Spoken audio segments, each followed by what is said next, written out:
The night he did not come, the restaurant's glass ceiling was pearled with rain, and the lamps made small warm islands on the linen tablecloths. I sat under a hanging vine of night-blooming jasmine and watched the water bead and slide down the panes above me, each droplet catching a sliver of moonlight before it fell. I had chosen the table with the softest view, past the fountains, toward the inner garden where pale lilies opened only after dusk. It was a foolishly hopeful choice. I had dressed as carefully as a palace servant is allowed to dress, hairpin smooth, hands clean of ink, the one plain ribbon I owned tied at my throat. I kept my posture gentle and calm, as if I belonged among the murmured conversations and the quiet music. Across the room, a couple of lesser courtiers, vampires by the look of their stillness and the faint silver in their eyes, sat with goblets that were not wine. They spoke softly, hands folded, never rushing. The human waitstaff moved between tables with practiced grace, trying not to look too tired. I waited for Thomas. He had asked me here 2 days ago, leaning on the threshold of the archive room with his cap in his hands. A human like me, sent from the outer town to repair a window frame in the eastern hall. He had smiled as if smiling was easy. "You're always in there," he'd said, nodding toward my stacks of books. "Don't you ever eat somewhere that has music?" There had been nothing dramatic in his invitation, no grand promise.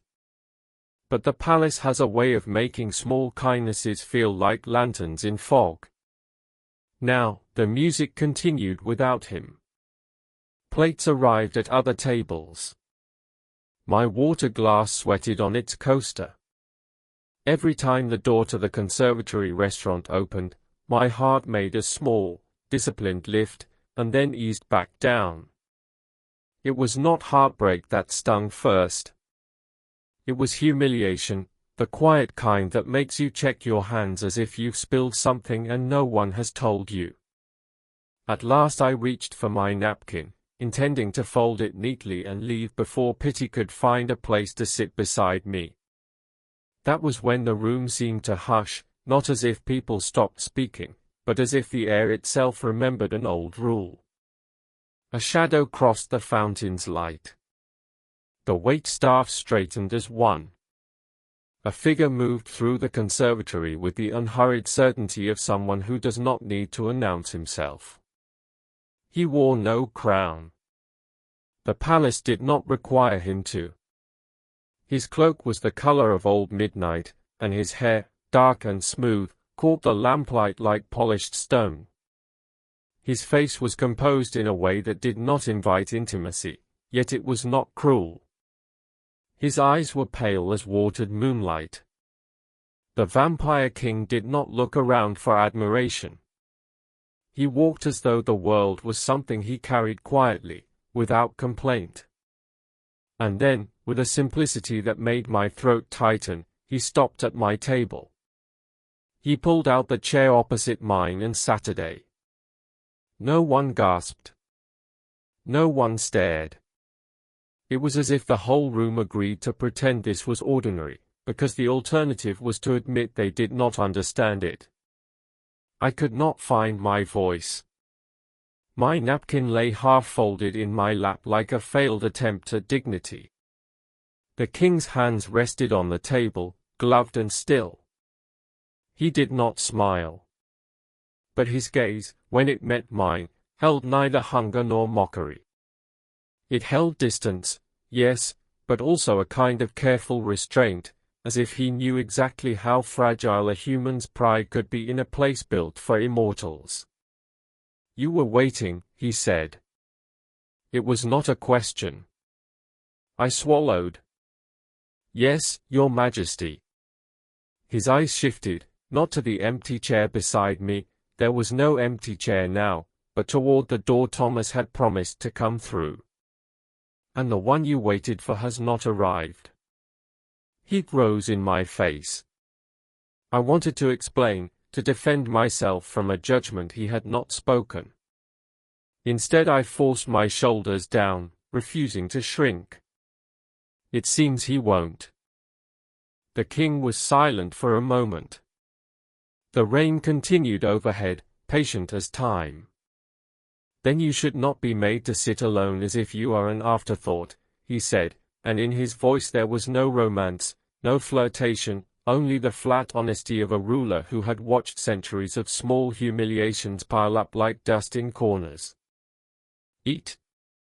He signaled with 2 fingers, barely moving his hand. A waiter approached with a composure I envied, bowed, and waited. The king ordered nothing extravagant. Tea, steep dark, with a slice of something citrus and sharp. Bread with a pale spread that smelled faintly of herbs. For me, a simple meal, warm and kind, soup with root vegetables and a small plate of roasted mushrooms. I sat very still, afraid that if I moved too quickly I would show how much this mattered. The king did not ask me my name. He did not tell me his. He did not speak of politics or decrees. He only sat across from me while I ate, as if his presence formed a screen around my dignity. When I lifted the spoon, my hand trembled once, then steadied. After a time, he said, almost to himself, humans have a custom of meeting here. To mark something. To mark connection, I managed. His gaze returned to mine, thoughtful and distant. Connection, he repeated, as if tasting the word. Then he inclined his head, a small acknowledgement. Finish your meal. And when I had eaten enough to feel warmth in my belly and strength in my spine, he rose without flourish. The whole room seemed to inhale as he moved away. At the edge of the conservatory, he paused and looked back only once. Not at me, at the table, perhaps, or at the idea of it. Then he was gone into the palace's long corridors, leaving behind the soft clink of music and the steady rain. I sat for another minute, my spoon resting in the bowl, my heart caught between gratitude and confusion. Why would a king, an immortal creature whose very existence was a legend, choose to sit with an ordinary human woman who had been stood up at dinner? The next morning, the palace returned me to my usual small difficulties, as if to remind me that one strange kindness did not change the world. I worked in the archive wing, where the air always smelled of paper and cool stone.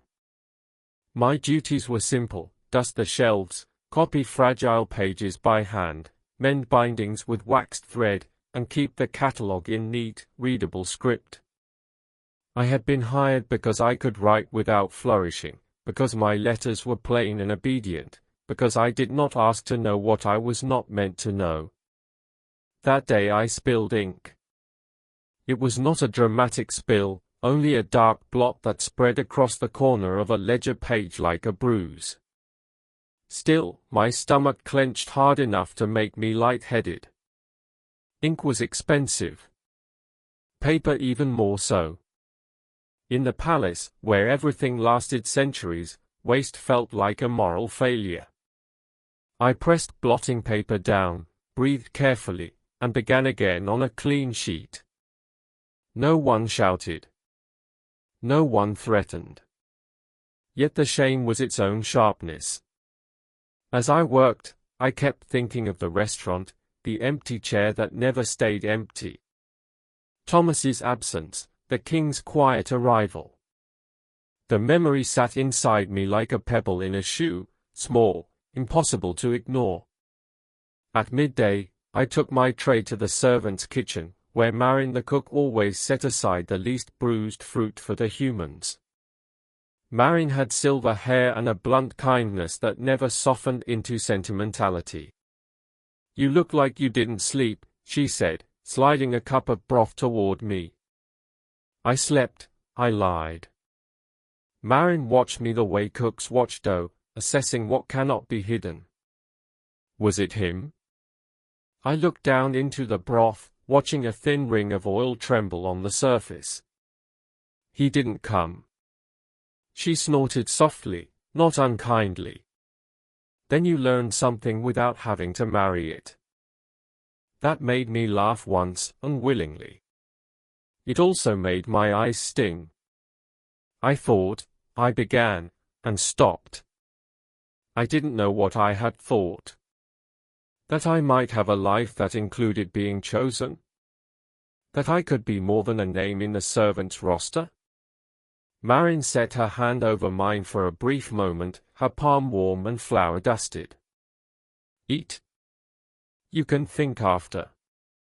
That was Marin's brand of compassion, practical, steady, not asking me to become smaller so she could feel bigger. After lunch, in the corridor that ran along the inner garden, I met Sable, one of the younger vampire pages who delivered messages between wings. He looked no older than 16, though I knew better than to assume age by faces in this palace. His eyes were the pale grey of morning fog. He held a stack of sealed letters against his chest, fingers careful not to crease the wax. When he saw me, he slowed. "You were in the conservatory last night," he said. My throat tightened. People noticed. Sable's expression was neutral, but his voice carried a soft curiosity, not gossip. It was unusual. "Yes," I admitted. He hesitated, then asked, "Were you afraid?" The question surprised me. Not because I had not felt fear, only because he said it as if fear was allowed. I considered my answer carefully. "At first," I said. "But mostly I was embarrassed. And then I was relieved. Not to be rescued. Just not to be left there." Sable's gaze flicked away, as if he were embarrassed too, by the idea of being left. Then he nodded once. "I think," he said slowly, "that is why he did it." "Why?" My voice came out smaller than I intended. Sable shifted the letters in his arms. "Because the palace is full of rules," he said. "Some are written. Some are not. He has an interest in the rules no one bothers to write down." Before I could ask more, he bowed with the neatness of his training and hurried away, leaving me with that sentence like a folded note tucked into my pocket. In the days that followed, Thomas did not appear again. No apology arrived. No explanation. At first I kept listening for his footsteps, hating myself for it. Then, one evening, I found myself in the archive wing after hours, alone among the shelves. The palace at night was different. Not threatening, just honest about its age. The stones cooled. The candles burned lower. The distant sound of a fountain turned into a slow, constant breathing. I stood with a book open on my desk, but I wasn't reading. I was thinking of the moment I realized Thomas wasn't coming. The way my chest had hollowed out, and then, quietly, how something inside me had stood up straight anyway. It occurred to me then that my dignity had not arrived with the king. It had been there before he sat down. All he had done was make space for it to remain visible. That was when I heard the soft click of the archive wing door opening. I turned, ink-stained fingers hovering above the page, and saw the king's steward, a tall vampire named Lord Veyron whose face always looked carved from patience. He nodded, formal. "Mistress Lina," he said. Hearing my name spoken with such careful respect still felt strange. "Yes, my lord." "The king requests your assistance," Veyron said. "A translation. A human text." My pulse stumbled. "Me?" Veyron's eyes did not warm, but they were not cold either. "Your handwriting is legible. Your discretion has been adequate." It was not praise, exactly, but in this palace it was close. He led me through corridors I rarely walked, always lined with tapestries that showed forests under moons I did not recognize. We passed doors that hummed faintly with magic, and windows that looked out on courtyards designed for night, pale flowers, black water, stones that held the moonlight like memory. At last we reached a small study. The king stood with his back to us, looking down at a desk scattered with papers. There was no guard at the door, no dramatic air. Only quiet. Veyron announced me and withdrew. The king turned. I bowed, not too low. I had learned in this palace that you could show respect without erasing yourself. Your Majesty, I said. He looked at me a moment, then gestured to the desk. A letter, he said. From the outer villages. It contains a phrase my council cannot agree upon. I stepped forward and read. It was not a love letter, not a threat. It was a petition, humans asking for permission to keep a winter market open after dusk, because the early darkness had been hard on their livelihoods. The phrase in question was simple, but weighted. We asked to be seen as neighbors, not as provisions. My throat tightened on the last word. The king watched my face as I read, his expression unreadable. I could have translated it into smoother language, safer language. Not as resources. Not as property. I knew what the court would prefer. Instead I lifted my eyes. It means what it says, I told him quietly. They are asking not to be treated as food. There was a long pause, the kind that invites you to regret honesty. My palms went damp. I held myself steady anyway. At last the king nodded once. Write it plainly. That was all. I translated the letter without softening it. When I finished, the king did not compliment my courage. He did not assure me of anything. He merely took the paper, read it, and set it into a folder with other petitions. As I turned to leave, he spoke again, and his voice held the faintest trace of the conservatory's gentleness. You ate that night, he said. Yes, I answered, unsure what was being asked. Good, he said simply, and returned to his work. In the corridor outside, I stood for a moment with my hand on the cool stone wall, breathing. I understood something then, not about him, but about myself. In the palace, it was easy to believe that survival depended on being chosen, by a lover, by a master, by a king. But my life was made of other choices, quieter and more stubborn. To tell the truth when it would be easier to make it pretty. To accept kindness without begging for it. To keep my head up when someone else's absence tried to bend my neck. A week later, I returned to the conservatory restaurant. Not because anyone invited me. Because I wanted to. I asked Marin to come, and she pretended to grumble while fixing her hair with more care than usual. Sable arrived with a book tucked under his arm, some poetry he claimed not to like. 2 other human servants joined us, drawn by curiosity and the promise of a place where the lamps made everyone look softer. We took a table beneath the rain-glass ceiling. I wore the same plain ribbon. I did not check the door every time it opened. When the waiter came, I ordered soup for myself, and tea for the table. Marin complained about the bread being too airy and then ate 3 pieces. Sable read us a line of poetry and acted annoyed when Marin sighed at it. We talked about small things, the way the jasmine smelled strongest just before midnight, the best place to stand in the eastern hall when the wind sang through the repaired window frame, the comfort of warm broth on cold nights.